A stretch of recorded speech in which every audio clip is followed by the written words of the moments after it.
Assalamualaikum warahmatullahi wabarakatuh. Selamat pagi anak-anak. Bagaimana, masih semangat belajar kan? Kali ini kita belajar tema 1, subtema 1, pembelajaran 3. Kalian sudah siap? Ayo kita mulai. Pada pembelajaran yang lalu, kita sudah membahas tentang manfaat tanaman. Manfaat tanaman antara lain sebagai makanan, sebagai minuman, dan juga ada yang dimanfaatkan sebagai obat. Selain itu, tanaman memiliki manfaat lain, yaitu melindungi kita dari panas matahari. Nah, selain itu, kita kemarin juga membahas tentang perkembangbiakan secara generatif. Perlu kalian tahu, ternyata tanaman juga berkembang biak dengan cara vegetatif. Bagaimana ya perkembangbiakan vegetatif itu? Ayo kita cari tahu. Anak-anak, Ibu punya gambar.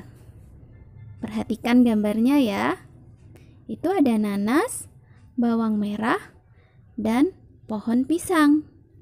Kira-kira berkembang biak seperti apa ya tumbuhan-tumbuhan itu?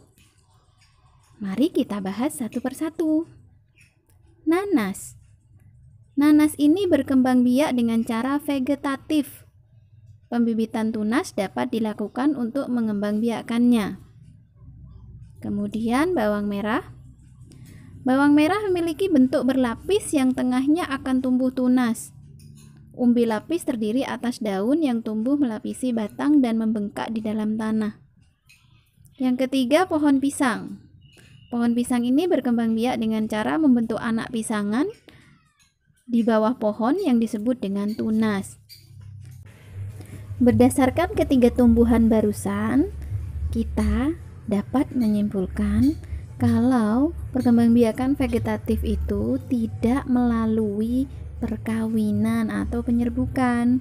Salah satu contohnya tadi nanas dengan tunas, bawang merah dengan umbi lapis, pohon pisang dengan tunas. Berarti perkembangbiakan vegetatif salah satu caranya dengan tunas dan umbi lapis. Selain tunas dan umbi lapis, apakah masih ada ya perkembangbiakan vegetatif lainnya? Kita cari tahu lagi yuk. Perkembangbiakan secara vegetatif pengertiannya adalah cara berkembang biak suatu makhluk hidup yang terjadi tanpa melalui perkawinan. Makhluk hidup baru tumbuhan berasal dari induknya.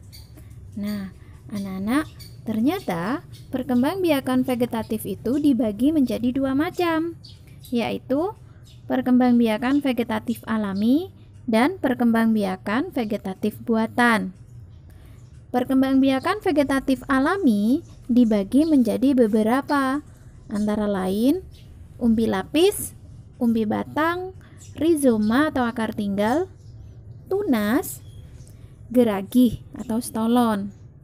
Sedangkan vegetatif buatan terdiri dari mencangkok, okulasi, merunduk, mengenten, dan kultur jaringan. Anak-anak, mari kita bahas satu persatu dari perkembangbiakan vegetatif alami dulu. Yang pertama, umbi lapis. Umbi lapis adalah batang yang tumbuh di dalam tanah. Bentuk umbi lapis ini menggelembung, berair, dan mempunyai sisik-sisik daun. Sisik-sisik daun ini berfungsi sebagai cadangan makanan. Nah, umbi lapis ini terjadi pada tanaman bawang merah. Yang kedua adalah umbi batang. Umbi batang adalah batang yang menggelembung di bawah tanah.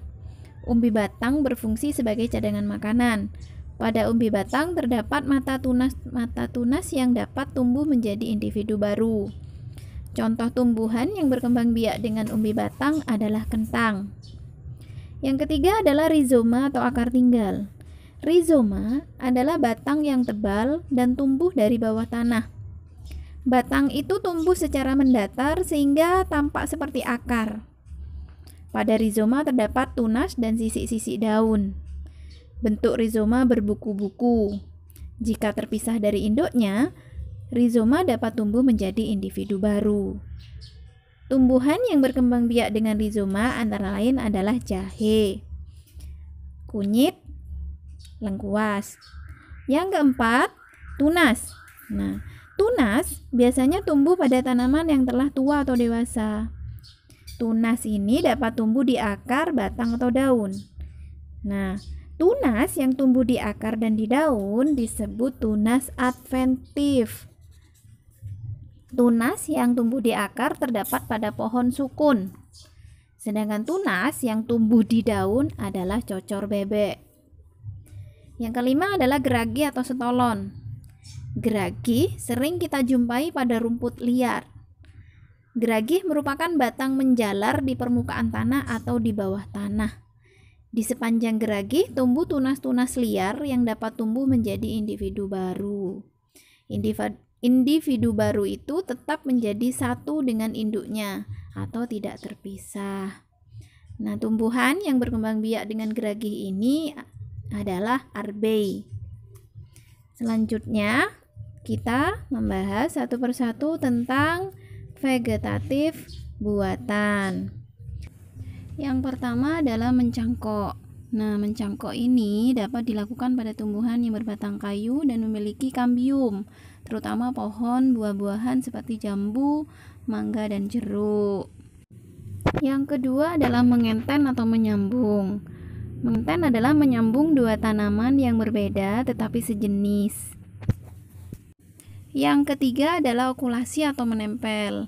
Nah, pada dasarnya okulasi ini sama dengan mengenten, cuma bedanya tumbuhan yang ditempelkan atau disambungkan hanya mata tunasnya saja. Yang keempat adalah merunduk, yaitu dengan membengkokkan cabang tanaman sampai menyentuh tanah, kemudian menimbunnya dengan tanah. Agar tetap menempel, perlu diikat bagian yang dibengkokkan, kemudian setelah lama terpendam akan tumbuh akar. Yang kelima adalah kultur jaringan. Nah, kultur jaringan ini adalah menanam jaringan suatu tumbuhan pada media atau tempat tanam dan ruangan khusus. Cara ini membutuhkan biaya yang banyak karena media tanamnya dilengkapi dengan makanan yang dibutuhkan tumbuhan dan hormonnya juga. Ruangannya harus steril, harus bebas dari kuman. Biasanya yang dipakai adalah laboratorium. Nah, tumbuhan yang biasa di kultur jaringan adalah bunga anggrek.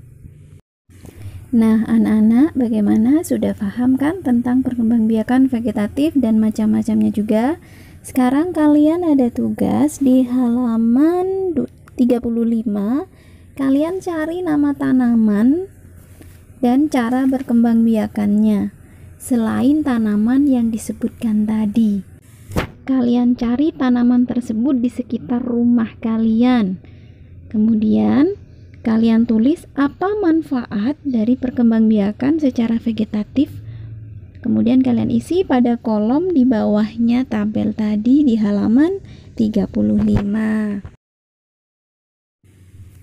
Setelah belajar perkembangbiakan tadi, sungguh hebat ya semua tumbuhan yang diciptakan Tuhan Yang Maha Esa. Tiap tumbuhan memiliki cara yang unik untuk menjaga kelestariannya. Melestarikan tumbuhan merupakan salah satu wujud rasa syukur kepada Tuhan Yang Maha Esa. Anak-anak, sekarang kalian baca halaman 36 tentang tumbuhan sumber kehidupan. Kemudian, setelah membaca secara seksama, akan tugas di halaman 37 yaitu mengisi informasi dan ide pokok yang ada dalam bacaan yang telah kalian baca. Kalian tulis di dalam diagram tersebut. Masih ingat kan cara mencari ide pokok dan informasi dalam bacaan? Nah, kemudian kalian kembangkan ide pokok dan informasi yang kalian tulis dalam diagram tadi menjadi sebuah tulisan. Nah, anak-anak bagaimana pelajaran hari ini? Menyenangkan kan? Seru juga, bisa mengetahui berbagai macam perkembangbiakan vegetatif, baik yang alami dan buatan. Sebelum Ibu akhiri, jangan lupa like dan subscribe agar kalian tidak ketinggalan video pembelajaran selanjutnya. Akhir kata, buat semua yang telah mengikuti video pembelajaran ini sampai selesai, terima kasih. Wassalamualaikum warahmatullahi wabarakatuh.